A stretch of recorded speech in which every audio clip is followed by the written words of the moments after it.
Porque una sola vida no es suficiente, entre tazas de café y copas de vino, enfrentamos la realidad a fuerza de letras, viviendo un libro a la vez.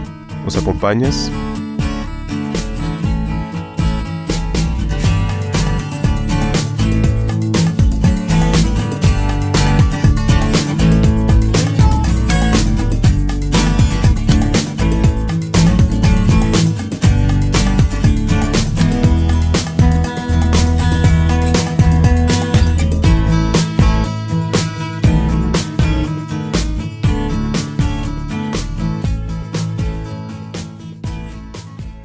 Conversamos con J.A. de la Rosa sobre su libro Cuentos Desconcertantes.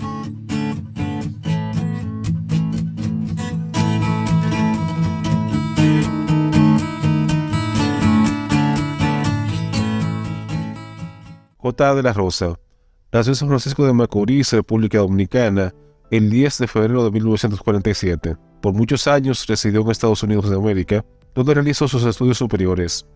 Estudió locución en Cambridge University en 1938 y se graduó en psicología en Marist College, Universidad de Poughkeepsie, Nueva York, en 1993. En 1987 fue galardonado en Stoneville School por su poema Muero cada noche, traducido al inglés. Ha publicado las novelas Infierno, una experiencia para contar, Cuando el silencio tiembla y Los perros de mi pueblo. Cuentos Desconcertantes es su libro más reciente.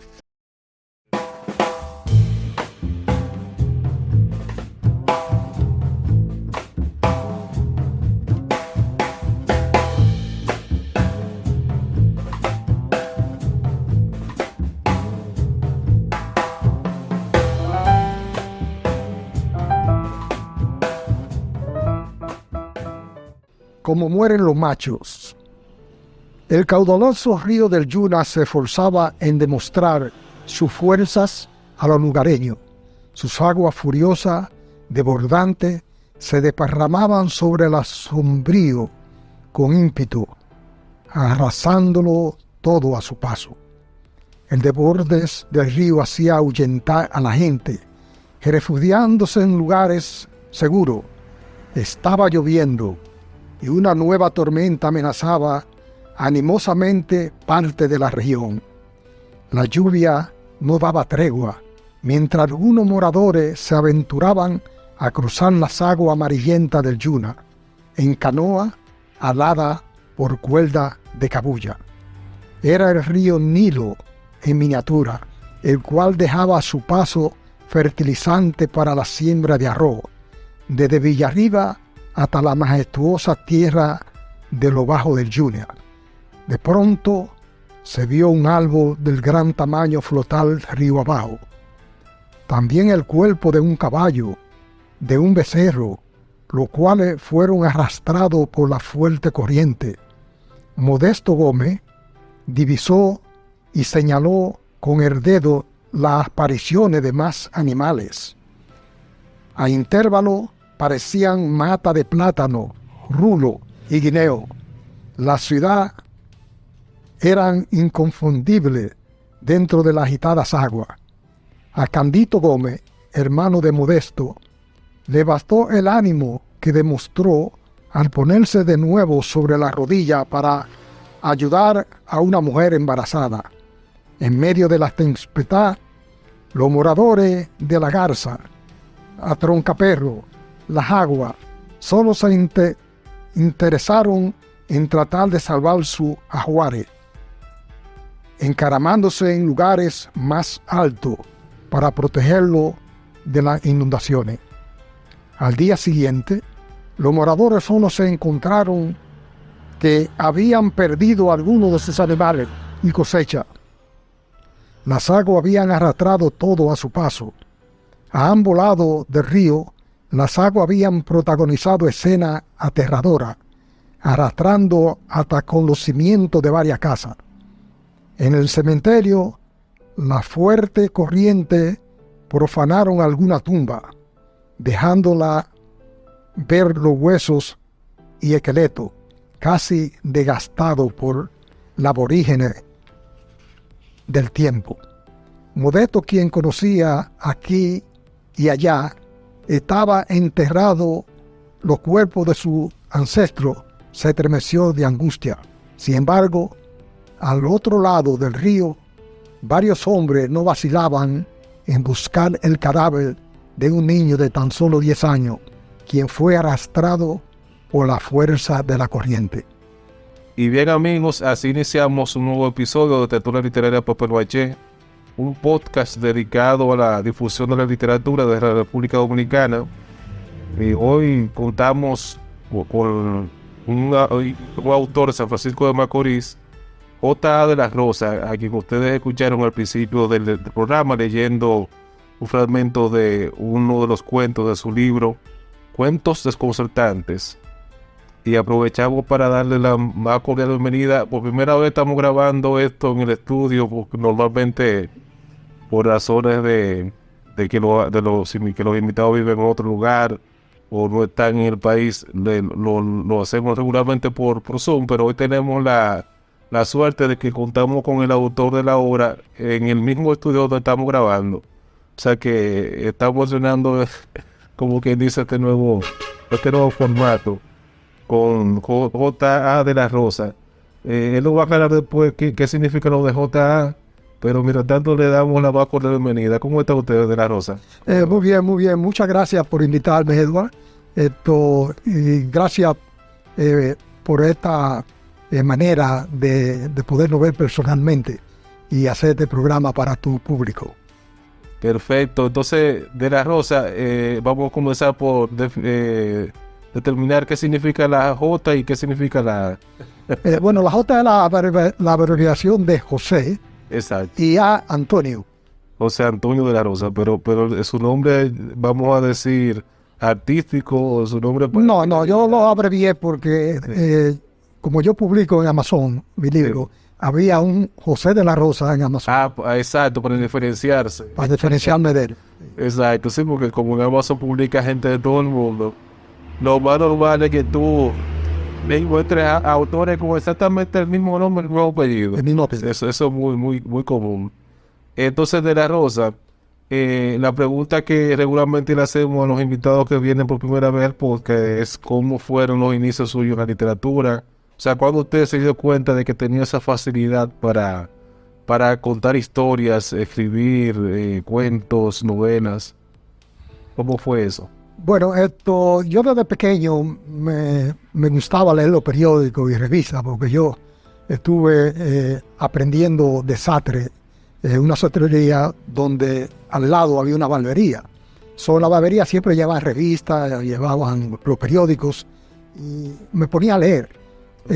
A veces me ponía a leer cuentos e historietas de los grandes escritores y poetas de la época. Pero eso fue calándome con el tiempo. ¿Cuál era su lectura en esa época? Bueno, yo leía de todo. Yo leía todo lo que recuerdo unos autores que más o menos le hayan llamado la atención en ese tiempo. Bueno, Hemingway me llamó la atención. Eres Hemingway, sí, norteamericano. Y Neruda, me encantaba Neruda porque Neruda escribía unos versos extraordinarios. Exacto, un poema de amor y una canción desesperada. Exactamente, sí. Sí, exacto. Y de ahí pasé, me fui a Estados Unidos, donde yo me puse a estudiar, y ahí aprendí cómo se hacen los cuentos, porque un profesor, yo le hice un cuento corto, que después llegó a ser un libro, que es Cuando el silencio tiembla. Exacto, que de eso vamos a hablar después más adelante de novela también. Exactamente. Porque este libro que estamos hablando hoy es el primer libro de cuentos. Exacto. Pero antes usted había escrito novela, pero eso vamos a tratarlo más adelante. Entonces, ¿y qué otros autores usted leyó? Cuando vivió en Estados Unidos, ¿qué tipo de literatura usted pudo leer allá? Bueno, yo pude leer a García Márquez, 100 años de soledad. Estuve leyendo sobre política también. Un ejemplo, Voltaire, leí un poco de él. Sí. Exacto, muy interesante. Y también me puse a leer sobre la política comunista de Karl Marx. Ah, sí, literatura de esos tiempos, socialismo. Exacto, porque era muy interesante. Era la moda también. Era la moda de la juventud. Claro. Era la moda de la juventud y la gente siempre se interesaba, no porque fuera comunista, sino porque verdaderamente era algo que estaba de moda. Exacto, era lo que había, o sea, todo el mundo como que estaba como en esa corriente del pensamiento, ¿no? Exacto. De izquierda, los grupos de izquierda y eso. Exacto. Entonces, De la Rosa, ¿cómo usted se hace para construir esa historia? Por ejemplo, este libro tiene 6 cuentos, que por cierto son cuentos largos, o sea, son cuentos de 30, 25 páginas. ¿De dónde usted se nutre para que surjan esas historias y cómo usted la va armando? O sea, ¿usted define un esquema antes de ponerse a escribir? ¿O cómo es ese proceso de escritura? Bueno, esas historias muchas veces están en el pueblo. Esto las cuentan y uno va escuchando. Eso es como los tiempos de la Ilíada y la Odisea. Sí. Que esos versos iban de familias, generaciones, ¿entiendes? Y hoy en día podemos saber lo que es la Ilíada, porque por la tradición oral, o sea, la tradición oral. Le contaban a los hijos y los hijos a los nietos. Exactamente. Entonces, los cuentos míos vienen mucho del pueblo y de personajes que yo viví al lado de ellos y conocía su historia, conocía su movimiento, su forma de ser, su forma de pensar. Y todo eso yo traté de plasmarle, porque a veces esas historias se pierden con el tiempo. Claro. Yo traté de rescatar, ¿entiendes?, esas historias que viví al lado de esos personajes. Exacto. Y de esos personajes que usted menciona en el libro, en los cuentos, los 6 cuentos, ¿alguno usted lo llegó a tratar personalmente? ¿Que lo puede decir? Sí, llegué a tratar personalmente a Bienvenido Cola Blanca. Que es uno de los protagonistas del último cuento, ¿verdad? Del último cuento. Un ser extraordinario, lo único que tenía doble personalidad, según lo que yo llegué a entender. Porque cuando tomaba, cambiaba de actitud. Exacto. Y se volvía poeta. Se volvía cantor, curioso. ¿Entiendes? Y era curioso porque cantaba el tango igual, muy parecido a Carlos Gardel. Era extraordinario y se sabía todas las canciones de Carlos Gardel, ¿entiendes? Y yo me divertía con él, porque tenía que llevarlo a su casa a pies. Y se me paraba en el camino 10 y 15 veces, se paraba en el camino para cantarle a las mujeres su tango. Pero esos versos tan extraordinarios que tiene el tango.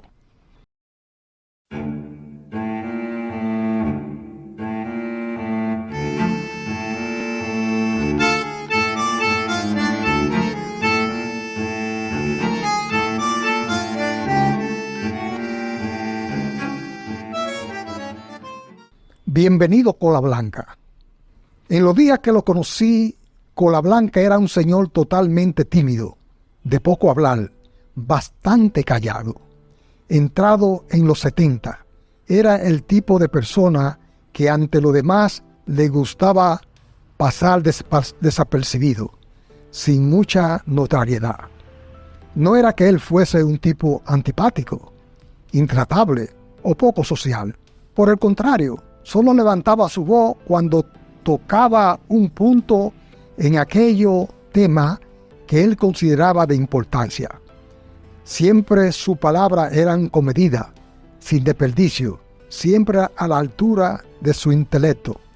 En ocasiones expresaba así su pensamiento con opiniones objetivas, distintas a la subjetiva opinión expresada por los demás compañeros, quienes se jaltaban de comentar de la presente situación política del triunvirato, encabezado por don Henry Cabral.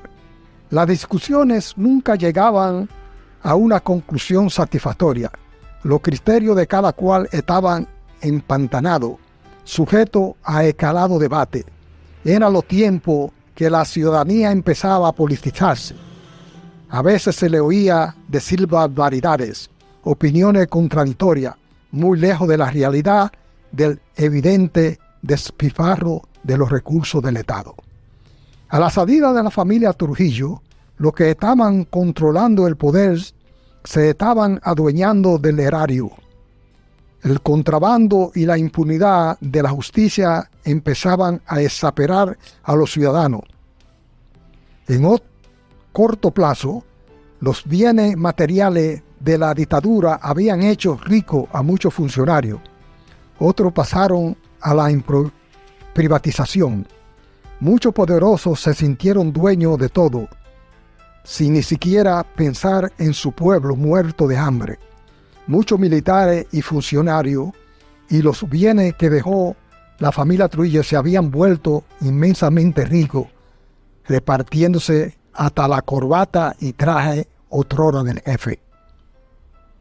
Bueno, terrible la corrupción, ¿verdad? Sí, claro. Pero como dijimos al principio en la biografía, su biografía, ¿verdad? Ajá. De usted, aparte de este libro de cuentos del que estamos hablando hoy, usted ha escrito 3 novelas que son una experiencia en el infierno, una experiencia para contar, Cuando el silencio tiembla y Los perros de mi pueblo. Y en esa novela, por lo menos en 2 de ellas que yo la he leído y la conozco, Uh-huh. Usted siempre trae el tema histórico. Sí, O sea, las referencias históricas de la historia dominicana y principalmente, por ejemplo, en el caso de Cuando el silencio tiembla, que se ubica en la época de Trujillo. exacto. También, y Exacto. casualmente en este cuento también se toca esa parte. Exactamente. ¿En qué género usted se siente más cómodo? ¿En la novela, que ha escrito 3 novelas, o en el cuento que ha publicado este libro con 6 cuentos? ¿Dónde usted se siente mejor? Creo que me siento bien en los dos. En los dos. Sí, en la novela sí, me encanta la novela porque en la novela yo puedo jugar con los personajes. Y Da más tiempo para desarrollar. Exacto. Exacto. mucho más tiempo para desarrollarse. Se toma tiempo, naturalmente, cuando es una novela que tiene cierta reseña política, porque hay que buscar datos. Hay que investigar. Hay que investigar. O sea, y principalmente novelas de tipo histórico, como la que usted... Exacto. Por ejemplo, en el caso de la telenovela que usted ha escrito, no sé si Los perros de mi pueblo también tenga esa... Como no lo han leído, pero no sé si tenga que ver algo con... Yo le traje un ejemplar. Ah, bueno, pero esa no la he leído, te la tengo pendiente. Sí, Bueno, pero por ejemplo, en Cuando el silencio tiembla hay muchas referencias a cosas históricas, a hechos históricos reales que pasaron en esa época, en la postrimería, vamos a decir, de la era de Trujillo, cuando Trujillo ya llegaba a su fin en la era de Trujillo, ¿verdad? Exacto. Y ese periodo entre la caída del Trujillato y los inicios de la democracia, ¿no? Exactamente. Y esa parte de investigar y eso, esa parte a usted le gusta, o sea, investigar. Sí, claro, claro, tengo la habilidad de poder buscar, y más con la nueva tecnología que tenemos ahora en la mano, Sí. que es el teléfono, tú sabes. No tengo que pararme del escritorio. Exacto, ahora es mucho más fácil. Es mucho más fácil. Que ir a una biblioteca, a una biblioteca. Y si tú cometes el error, un ejemplo de que pusiste algo inadecuado, Sí, lo puede confirmar también. lo puede confirmar. Exacto. Y si no lo borra y comienza de nuevo. Pero era muy fácil. De antes los grandes escritores escribían en maquinilla. Sí. Y lo que hacían era que tiraban el papel cuando se Al zafacón. al zafacón. A volver a comenzar esa nueva página otra vez. Se hacía más difícil. Esto sí me encanta el cuento, porque son historias, como te dije anteriormente, que suceden a diario Sí. en la vida del ser humano. En la novela hay mucho más amplitud porque tú juegas con los personajes, ¿entiendes? Y lo llevas al término que tú quieres. Exacto. ¿Entiendes? Sí, lo puede, o sea, mostrar toda su complejidad. Porque en el cuento, más que los personajes, lo importante es el conflicto, la historia, la trama en sí. Exacto. Pero la novela, el desarrollo de los personajes, Exacto. o sea, toma mayor protagonismo los personajes en la novela, ¿verdad? Claro, claro. Sí. ¿Entiendes? Tú tienes que pulirlo y saber a dónde la persona, ¿entiendes? Está supuesto a estar a llegar. o a llegar al momento. Eso se llama el arco del personaje. O sea, el personaje comienza de una manera y termina de otra. De otra manera. Entonces el escritor lo que hace es Exacto. como irle indicando al lector cuál ha sido ese camino que ha recorrido el personaje. Exactamente, sí. Hay otra novela que están en proceso, que es extraordinaria, tú sabes, porque mi pensamiento se fue mucho más allá de lo que yo pensaba. Que por cierto, de la Rosa, usted ha estudiado psicología. Sí, estudié O sea, psicología. cuando estudió en Estados Unidos, ¿qué fue exactamente lo que usted estudió? No, estudié psicología. Psicología, o sea, y eso le ha ayudado, ¿verdad? Me ha ayudado bastante, Para perfilar los personajes. porque tú puedes darte cuenta, tú sabes, Exacto. lo difícil que es la persona. Lo complejo. Y los conflictos que tiene muchas veces en su interior. Entonces, eso yo lo plasmo en la novela. Claro. Esos conflictos, de que es un poco, yo diría, difícil para muchos escritores. ¿Entiendes? Claro. Sin embargo, como yo conozco un poco de la psicología y yo sé cómo funciona el ser humano, Exacto. nosotros somos todos... Y cuando hay un narrador pensamiento. omnisciente en una historia, usted tiene que saber, o sea, el narrador, el que narra la historia, sabe qué está pensando el personaje y me imagino que eso era Exactamente. ¿Entiendes? meterse en la cabeza de los personajes. Exactamente. En el libro Silencio Tiembla, ese personaje yo lo conocí. No sé si una vez te dije que él era primo de mi primo, pero no era familia mía. Pero si usted quiere, como este programa lo permite, el podcast, vamos a dedicarle un episodio solamente a esa novela. Ok, usted manda. O sea, sí, cuando el silencio tiembla. Usted manda. Exacto, sí, lo podemos, porque eso es como usted ha escrito ya varias novelas y tiene otra en el tintero, como se dice. Exacto. Lo traemos, o sea, lo traemos cuantas veces sea Claro, necesario para Claro. Usted manda. hablar algo entendido de cada uno, ¿verdad? Exacto. Porque cada uno se merece su episodio, ¿verdad? No, claro. Sí. Entonces, de la Rosa, ya para ir concluyendo este conversatorio, ¿cuáles son los temas que usted ha podido identificar? A veces cuando el escritor se pone a escribir, como que no tiene la intención de tratar temas, sino que en la medida que va escribiendo va surgiendo temas ahí, va identificando, ya después de escrito la obra, después de escrita la obra, se va dando cuenta de cuáles son los temas que van apareciendo una y otra vez en lo que escribe, ¿verdad? ¿Usted ha podido identificar algunas cosas que usted es recurrente? ¿Algunos temas que vuelven, aparecen una y otra vez? Sí, el tema mío es lo sociopolítico, Okay. mayormente, tú sabes, y las costumbres. Utilizo mucho la costumbre. Nosotros estamos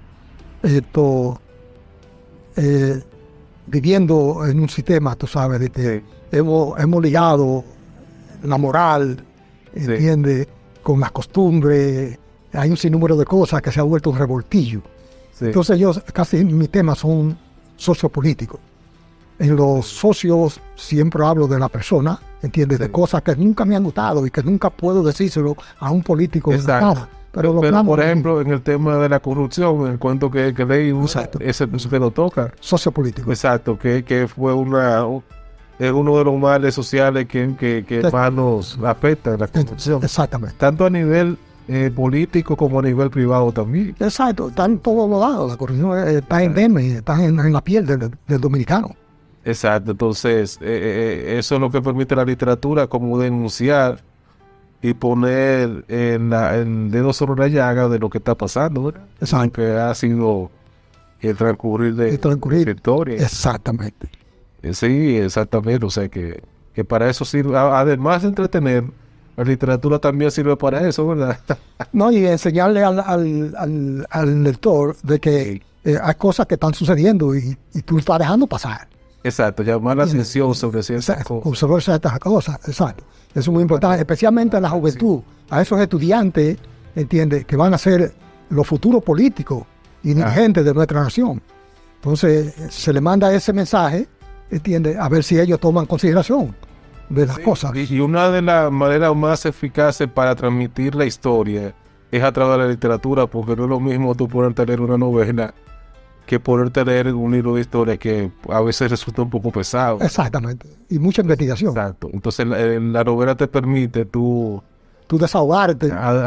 como dije, aparte de entretenerte, porque uno lo lee porque le gusta y busca llenar el ocio, ¿verdad? Pero aparte de eso, tú no vas recorriendo la historia, Exacto. vas aprendiendo sobre la historia. No, y para mí, un ejemplo que siempre, como puedo decirte, siento frustración Sí. en las cosas que hacen los políticos. No Sí. puedo decírselo en la cara, pero se lo digo en la literatura. Exactamente. La literatura me permite yo decir lo que yo quiero y Exacto. como lo quiero decir, Expresarse. expresarme de esa manera. Perfecto. Entonces, De la Rosa, ya, como siempre digo, lo bueno siempre se acaba rápido. Ya tenemos Es lamentable. que concluir, pero como le dije anteriormente, como usted tiene varias obras ya publicadas y por publicar, de vez en cuando lo estaremos trayendo para... No, gracias. Y nada, una última pregunta sería, ¿dónde los oyentes pueden conseguir un ejemplar de Cuentos Desconcertantes? En Amazon. En Amazon. O sea que nos vamos a dejar el enlace Sí. en la descripción del episodio, tanto en YouTube como en iVoox y en Spotify. Y si a alguien le interesa, por ejemplo, esto puede a través de su persona adquirir uno o dos ejemplares. Exacto. Yo los tengo en casa. O sea que vamos a ponerle las diferentes vías a los oyentes donde pueden adquirir este libro de cuentos. Y nada, le reiteramos las gracias por haber aceptado la invitación al podcast. Gracias a usted. Y nada, las puertas siempre van a estar abiertas. Muchísimas gracias.